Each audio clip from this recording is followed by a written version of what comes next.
সবাই সই জালের অভিযোগ নয়নার পর এবার কুণাল ঘোষের বাড়িতেও সিআইডি। বাড়িতে ছিলেন না তৃণমূল বিধায়ক, তারপর কি হলো জানাবে আবির, রয়েছে আমার সঙ্গে। দেখো, সইকাণ্ডে হচ্ছে নজরে আরো 3 বিধায়ক এসছে, যেটা জানতে পারা যাচ্ছে। এর মধ্যে কুণাল ঘোষ রয়েছেন এবং এটি হাওড়া জেলার এক বিধায়ক রয়েছেন এবং দক্ষিণ 24 পরগনা জেলারও এক বিধায়ক রয়েছেন। কুণাল ঘোষের বাড়িতে সিআইডি পৌঁছেছিল, পুলিশের আধিকারিকরা পৌঁছেছিলেন। তিনি সে সময় বাড়িতে ছিলেন না। বেলেঘাটার বিধায়কের সঙ্গে তারা ফোনে যোগাযোগ করেন। বেলেঘাটার বিধায়ক তাদেরকে জানিয়েছেন যে তিনি 2-1 দিনের মধ্যে যারা তদন্তকারী রয়েছেন তাদের মুখোমুখি হবেন এবং তারা কি বিষয় জানতে চাইছেন সেই বিষয় নিয়ে তিনি তাদেরকে জবাব দেবেন।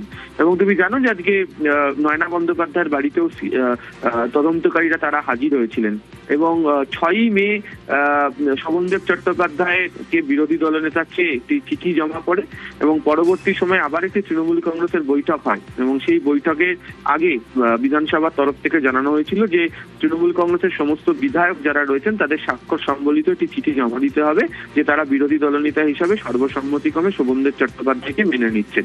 এই যে চিঠিটি জমা করেছে সেই চিঠির মধ্যে তারিখ এবং সইয়ের বেশ কিছু হেরফের রয়েছে, এমনটাই ধরা পড়েছে। সূত্রের খবর, এরই পরিপ্রেক্ষিতে বিধানসভা সচিবালয়ের তরফ থেকে একটি অভিযোগ জানানো হয় এবং সেই অভিযোগের পরিপ্রেক্ষিতে গোটা ঘটনা তদন্ত চলছে। তারই সূত্র ধরে একাধিক বিধায়কের সঙ্গে যোগাযোগ করছেন তদন্তকারী দলের অফিসাররা এবং বহুজনের বাড়িতে ইতিমধ্যেই যারা তদন্তকারী অফিসাররা রয়েছেন তারা পৌঁছেছেন। একেবারে 3 বিধায়ক, একদিকে আমরা দেখলাম যে কুণাল ঘোষ তার বাড়িতে সিআইডি আধিকারিকরা, আরো 2 বিধায়ক তাপস মাইতির বাড়িতেও সিআইডি, বাহারুল ইসলাম তার বাড়িতেও সিআইডি, নয়নার